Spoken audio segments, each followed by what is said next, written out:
Hello, everyone. Today for discussion for artistic relationships, a combination between mine and Julia's niche, basically. Hi, everyone. It's nice to see everyone again. It's my second time here, and I love to be a part of this project. So let's talk about everything that might come to our crazy minds. So first I have to say that previously on our get-together, our guest Julia told me a lot about the art, and I was thinking about how strongly art really does influence the relationships. For the basics of it, we discussed earlier that in a movie called Kate and Leopold, there was a situation where a young man is basically behaving like a buffoon, and all the girls around him are so bored they are ready to fall asleep. And the young gentleman, Leopold, he basically just says, like the Louvre, mentioning art, and all the girls all of a sudden get this charm. They are interested. They want to know what he knows about the Louvre, his experience in the Louvre. And all of a sudden, he starts charming them. He easily gets their number. He basically gets everything. And all of that simply because he knows about the art. So what is your opinion on that, Julia? Listen, I think that art is, and creativity in general, right? I can even move it away from the space of just art, but generally to the creativity and self-expression is super powerful because it does impact and shape how we approach life, how we solve our problems, how we deal with day-to-day issues that come up, right? Because I feel like it expands your, almost hit the microphone, of course. You see that how much I expanded my horizons with art. So it does expand our horizons, of course. It allows us to see new solutions, new outcomes, just new ways of doing things. Is it sexy?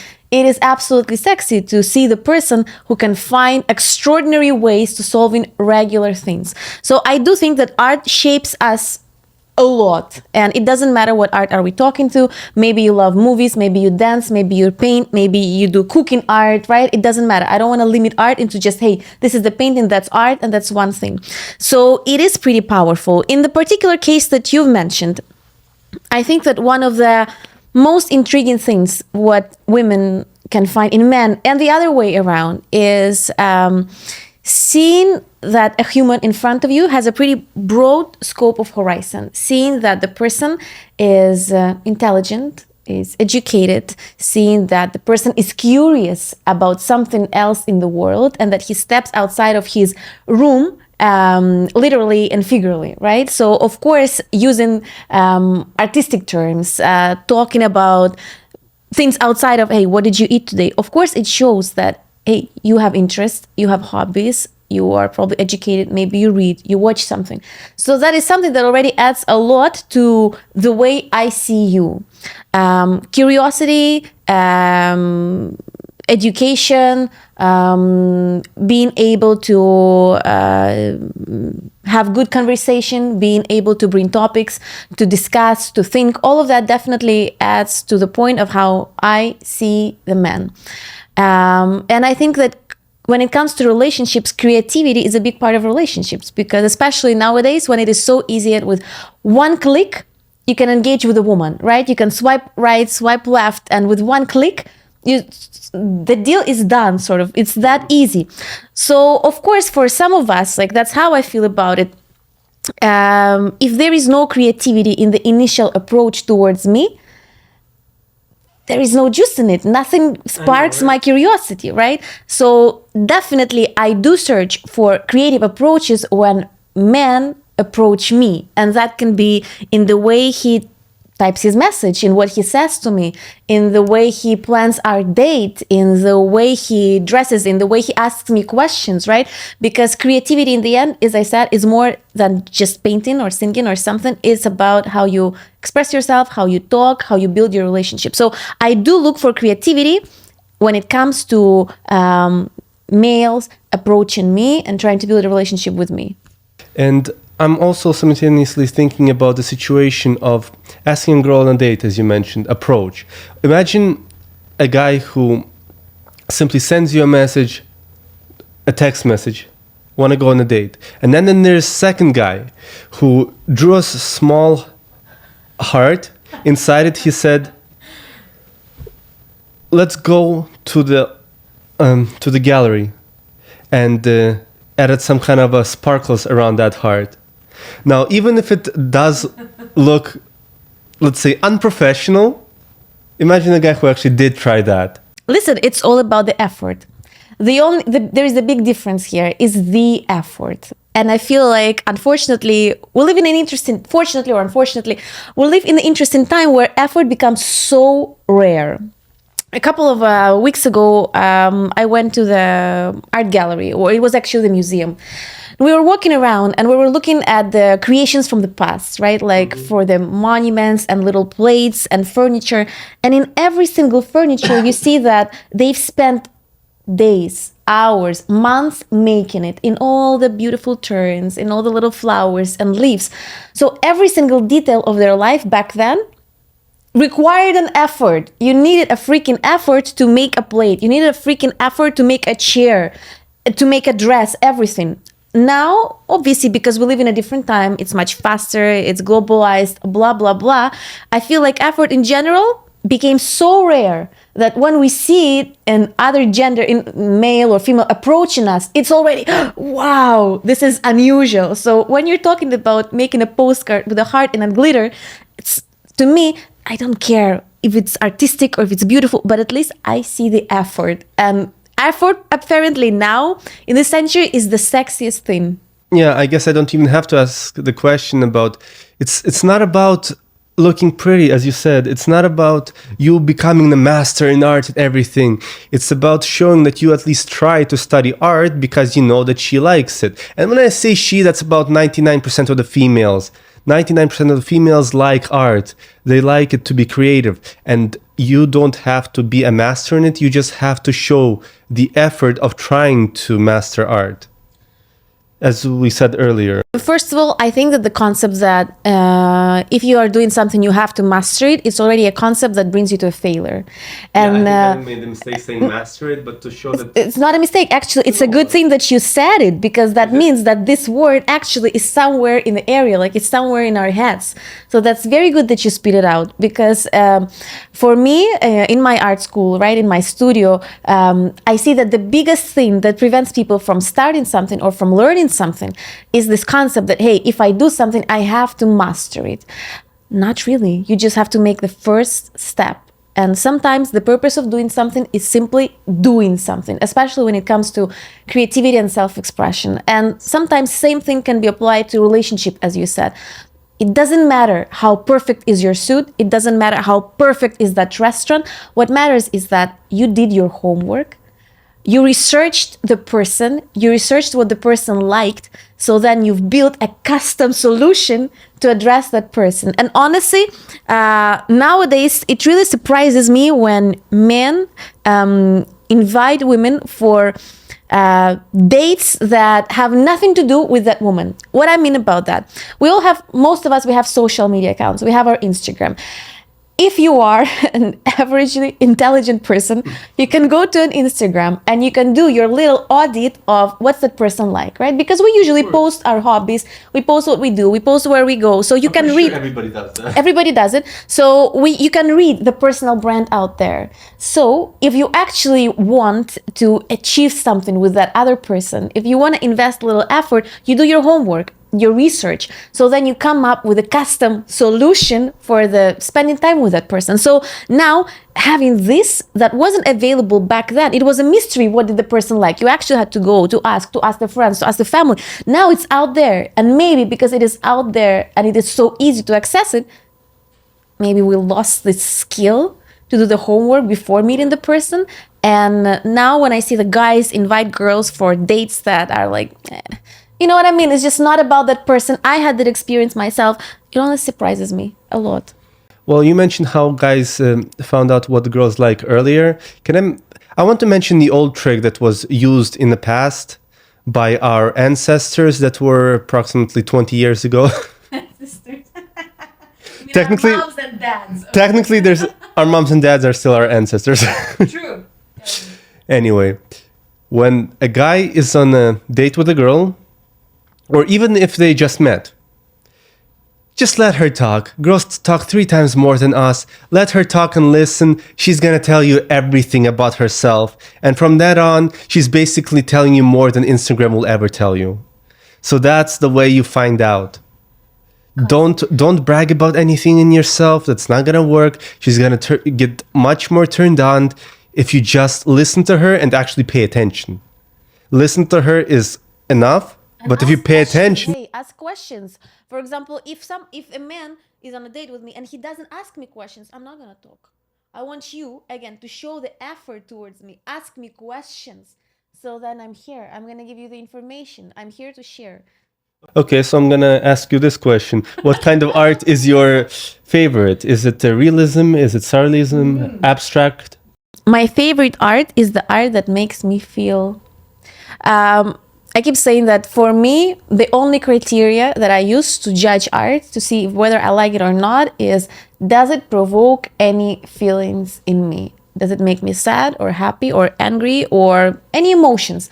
When it comes to the particular technique or style, I love surrealism. The reason why I love surrealism, it's more like an abstract, right? It's far away from realistic art. So the reason why I like it is because I feel like it shows me a little bit more about the subconscious of the artist who made it. For example, one of my favorite artists is Salvador Dali, right? Yeah. And he was painting things based on his dreams, and he was just a crazy dude. He would sleep with a spoon. He would hold the spoon, and then he would, obviously, when you try to fall asleep, your muscles relax, so spoon would fall out of your hands, so that would wake him up. So he would use that time, that tiny little time when he was almost falling asleep, for his inspiration, to drag the ideas out. So that was on the paper, and sometimes his art looks absolutely crazy. We don't understand anything, but it forces you to look deeper. It forces you to look into the details, to reflect, how does it make me feel, all of that. So that is my favorite art. The art that creates symbols, that creates space for me to convert symbols that the artist used in my own way, to reflect and think about it. I'm not I respect realistic art. I love it because the ability to capture and paint something exactly the way it is wow, it's fascinating. However, we have cameras. I'm sorry to say, we have cameras. Yeah. We have the technology. So again, we have artificial intelligence. So unfortunately, ability to duplicate is not something authentic. It is not something unique. However, the ability to produce new, to express yourself, to make a crazy bowl salad, a mixture of your thoughts, ideas, feelings, and to let it out in your own way, that is unique. When you mentioned Salvador Dali, I love the part that you mentioned the dreams, because whenever you see one of his paintings, it's like seeing or painting one of our dreams, because that's exactly how our dreams go, the Alice in Wonderland situation. And Salvador Dali actually went further than that. He went into 3-dimensional art, because he once made a whole room that was full of his, not exactly paintings, but let's say artifacts. Artifacts, like a sofa that was made out of lips, right? The phone that is made out of lobster. And all those things put together, when you go inside, it's like you're walking inside the painting or walking inside Alice in the Wonderland situation. And that was beyond the regular art. It was literally 3-dimensional situation. And I think Salvador Dali was way beyond his generation, because he had many ideas. I'm just obsessed about him. And he had many crazy ideas that for people of his time, nobody got it. Nobody understood it. They were like, yeah, cancel. This is like idiotic. And with the time now, 40 years later, 50 years later, we read about those ideas and they're like, damn, they're good. So it's not a secret that there are artists, not everyone, but there are artists who are visionaries, right? They look through the time, they look through the future. There are lots of artists who were talking about the wars, about the political conflicts, because again, creativity maybe is something that connects you more to the divine. So you connect with your human nature, with the God, with the spirit, whatever you call it. So you actually become a visionary of, and you carry a message, and you carry a mission, a statement. And what I do personally admire in Salvador Dali art, or in any other like art that I like, is the ability for me to look for my own answers. I don't like when I look at the painting and I have all my answers out there. I don't like when the artist doesn't leave a space for me to build my story. Yeah, it's a nice work of art. Yeah, nice brushstrokes, nice flowers. But where is the space for my story? Where is the space for me to come up with what I feel? All of that. So I need to feel that there is a space for me to reflect. And that's what makes me slow down, admire, reflect. And that is how art fulfills its function in my own life. Same applies to music, same applies to theater, same applies to ballet. It doesn't matter what art form it is. And I want to say one more thing about Salvador Dali situation. Imagine taking a girl on a date to a Salvador Dali museum. I would go. I would go. Or anything even similar to that. The girl will never forget you. She will never forget you after you take it to a place like that. Something so unique and something so imaginary that you're basically taking her into her dream. Because even if she didn't really want to go there, that's how dreams work. That will be the imagination, something she has never seen before, something she can only have imagined. And after a date like that, dude, you have advantage beyond measurement. I must say though, first of all, I agree. I would definitely go on a date like this, 100% in. Can you think of any girl that wouldn't? I don't want to think of any girls right now at all. But anyway, I must tell you that I had moments when I was invited to a good date. The date itself was planned well. The place was chosen properly. It was based on my unique likes and interests. However, the date sucked. So there are multiple dimensions to how to plan a good date. Okay, you want to share the part that sucked? Because yes, and we've covered that a little bit. So the dude didn't create any space for me to talk at all. Not a single question was asked about what is Julia? What does she like? There was no curiosity. There was no dialogue, right? It was a fabulous monologue, but unfortunately, it was all about him. It was. I was. Hey, mister, I'm not here to interview you. Nobody paid me for that, right? So it was all about him, even though he chose the right place. So there are multiple dimensions to how to plan the right date. And of course, it all starts with you, because I feel like your ego should be able to tolerate another person in your space who's talking about themselves, who's sharing what they like. You should be curious. You should be willing to share the spot with somebody else. Why not? Lots of people are actually ready to do this. I actually do know this basic mistake that a lot of young gentlemen make, even gentlemen that are... What if he was not that young? Okay, then he's simply... Even worse. Mature amateur.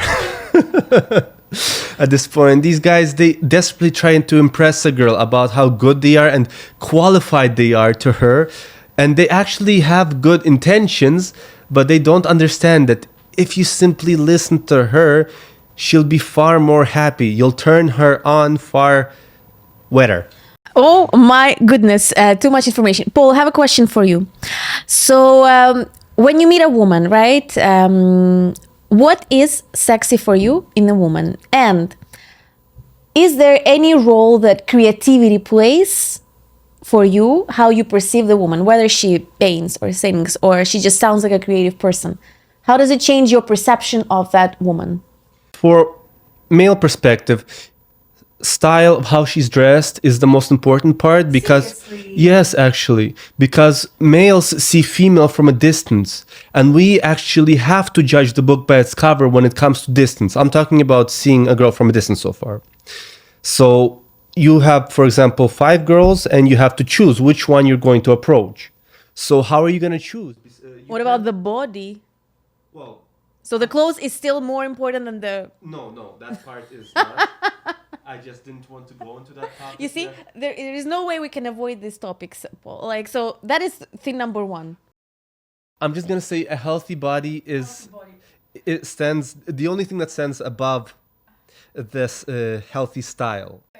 Yeah, and then when you finally do approach a girl, you look for femininity in her, for her to be this creative and slightly shy girl. guys look for I don't know the correct word. I think submissive is the correct word. Ability to see you as a leader, right? Yes. It doesn't mean that she is submissive, but it means that she's able to follow her in a good way. Yes, I don't really know the correct word for this situation, because submissive may be a very wrong word that I used. A follower. She can follow you while you Yes. it's a dance, right? You're still the leader, but she can follow, because there's nothing worse than a dance with a woman who can't follow. Yeah, the negative part today about these situations is that a lot of guys who are looking for the same thing, they refuse to be the leader. 100%. And I've seen it in tons of my friends that I try to unite, let's say, two of my friends together on a date, my female friend and my male friend. And when they got together, he just kept talking about himself again, and he kept talking positive things about himself. And I thought, dude, let her talk. He interrupted her so many times, I couldn't believe my ears. He seems like such a good person from as a friend, but when it came to a girl, he was so desperate to get her that he was trying to impress her so badly with his words about his former actions. That's like, oh, come on, dude, let the girl talk. You're killing the date. Okay, and how did it go eventually? Well, how do you think it went? She never wanted to see him again. Okay, reasonable. Wait, let's go back to this. So you said the healthy body. Oh, so yeah, sorry, I forgot. The way she dresses, and the rest of the part is just the way you described it. The girl talks about herself. She mentions what she likes. She likes to do feminine stuff. She likes to be at home. For example, I don't know many guys from my type that actually do like a career girl. I never heard a guy brag about, oh, my girl is a doctor, or my girl is a lawyer, my girl is a cop. I never heard guys bragging about that part. Guys brag, my girl is a model, for example. Yeah, that is an exception. Or my girl is this so beautiful. My girl likes my girl makes such a beautiful meals. That's the only thing I ever heard guys. So what about art? All we talk about here is how art is important. So then in the end, But this is art. She is how to say it, her aura, her personality, her body, everything is a work of art. That's how he sees her, as the Aphrodite, as the Venus. She is the beautiful. She's the one who he can never take her eyes off. That's how it works. And I don't know how to express this in words. That's the difficulty. That's why I've been blabbering words that make no sense. Because sometimes the girl is like an abstract painting or an abstract 3D art. I like it. This is how I can describe it, as the femininity, as sometimes she's just, even when she's grumpy, let's just say, you're happy, you can't resist the smile, because it is a bit funny, because she's so small, but she gets so angry. Oh, let me tell you, I know exactly what you're talking about. When the small woman like this gets angry, it's And it's still cute. I hear it from the outside. Apparently, it looks cute, but the inside is the absolute fire and demons. Yes. So actually, when that smile comes during the fight, it feels so bad, but you can't resist it. It's like, sorry, you're just too cute. See what I mean? See, it's everything about the art. The last time we spoke about this, I just couldn't stop thinking about how art influences relationships. Art is the best way to explain these moments, right? And like, remember how last time we spoke that we touched base on this a little bit? Is like a relationship is like canvas, right? Yeah. And it's like an artwork of two people. You have this one canvas. You have different set of brushes. You have different set of paints. You have different ideas, but then somehow you have to come together, and you have to find that common ground to make one masterpiece together. Something that matches. Something that matches, something that works together. Even though with different set of tools, you have to communicate, you have to agree, you have to mix paints together to come up with a concept that expresses both of you. Is it challenging? Absolutely, it is challenging because honestly, it is even difficult to work just you and the canvas, right? Just figuring out this thing with yourself is already difficult. What if there is another person? Oh my God, this is the whole next step. Can you figure it out with another person without being able to figure out with yourself? Absolutely not. So the first painting you need to make is a painting with yourself, right? But now imagine that you have two paintings. One is a male, the other is a female.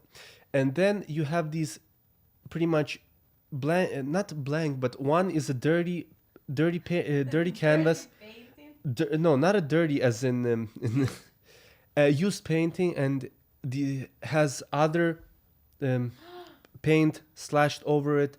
Some of it is torn apart and just very messy. You can see that it's nobody even tried to take care of it, to fix it. And so is the other. Are they going to match? Do you understand what I'm I understand exactly because that's exactly how life is. And I feel like the older you get,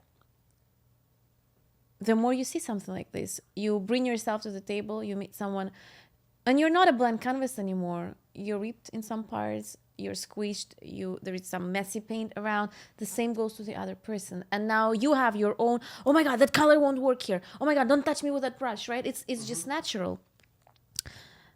Will it work? Listen, I think so that it will work if there is a mutual desire from both people to work on those paintings together. So it would only work if there is enough answers to the questions why every time it comes up.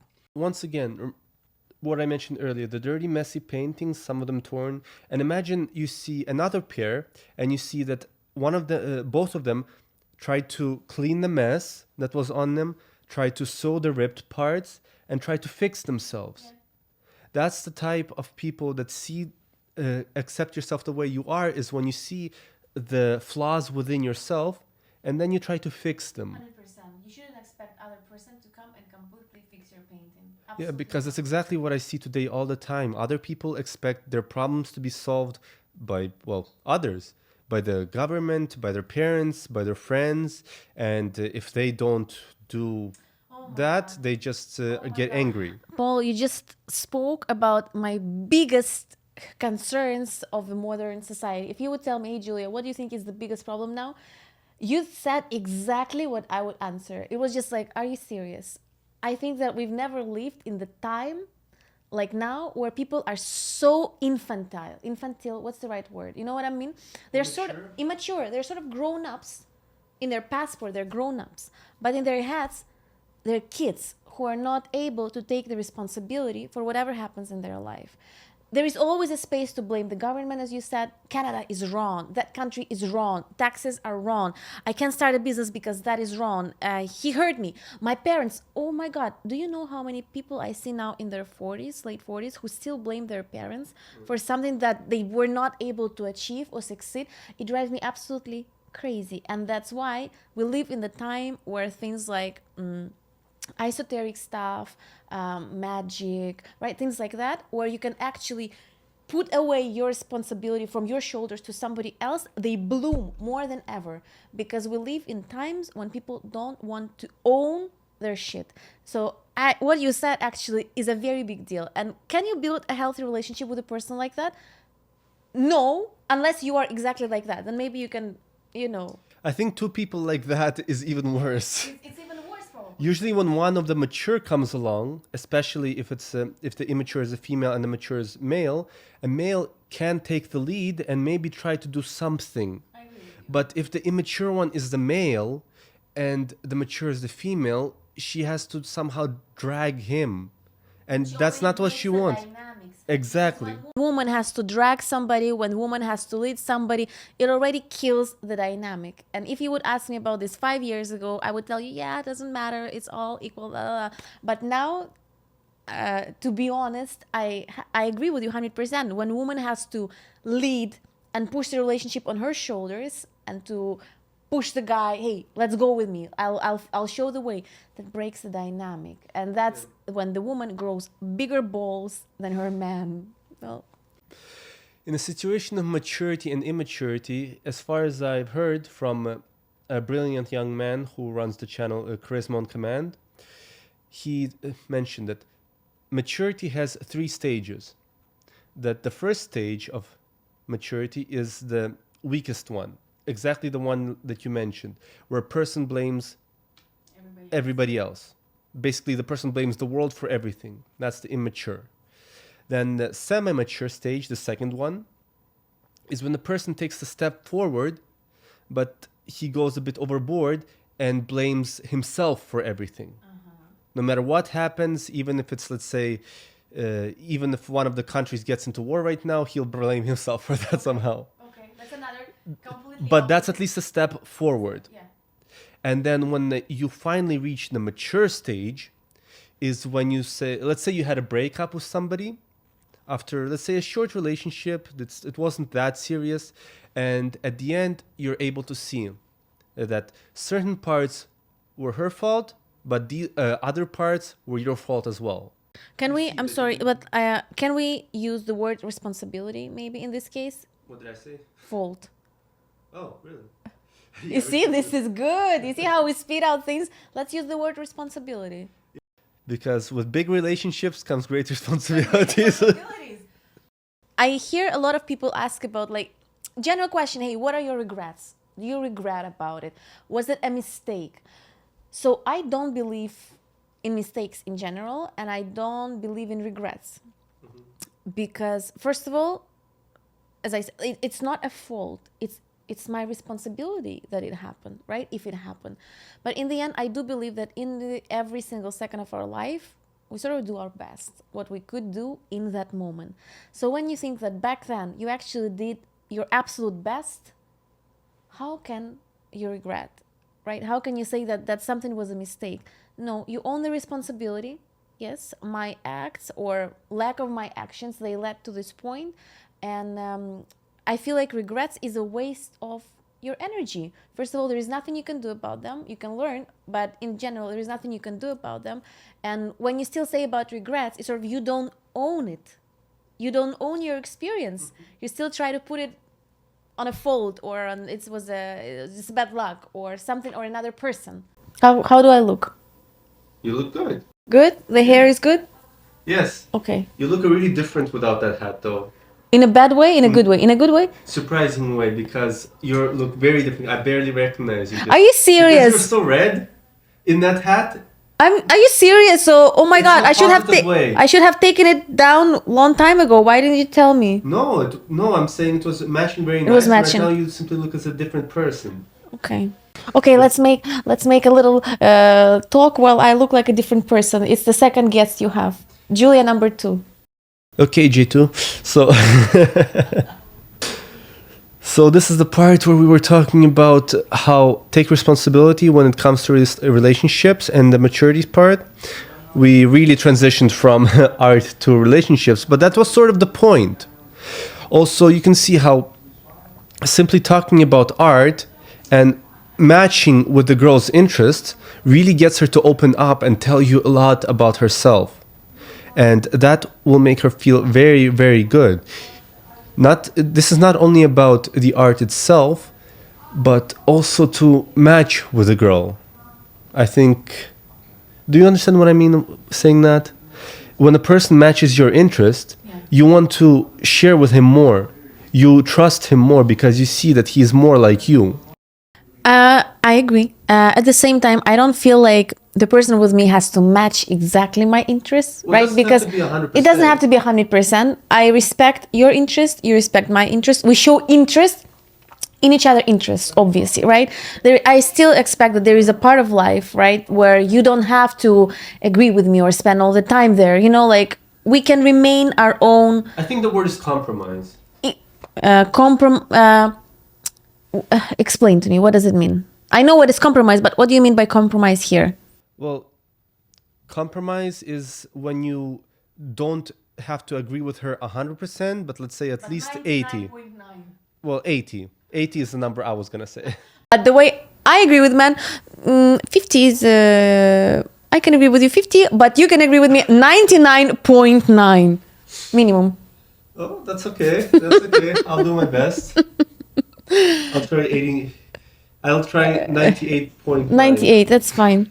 Listen, compromise is I feel like the word compromise has a lot of negative meaning about it, right? Because they're like, oh, but like I've seen it, I've heard that word compromise too much times in the MCU about S.H.I.E.L.D. is compromised. Maybe some of you know that part. But I guess we got so into the art today that we're running out of time, unfortunately. Yeah. And you just took off the hat. well, thank you so much for having me. It's always a pleasure having a conversation. And I feel like every time we unlock new things about, right, about how men see women, how women see men, what is the role of art. Well, today we put a new thing together. If you're a man and you want to go on a date, you must know at least a little bit of art, because a lady herself is a work of art. 100%. And you must do the homework. Yeah. The woman, I'm not saying that I shouldn't do the homework. I should do the homework as well. But both of you should come prepared, willing to invest an effort with the homework done. Well said. So I guess that's it for today.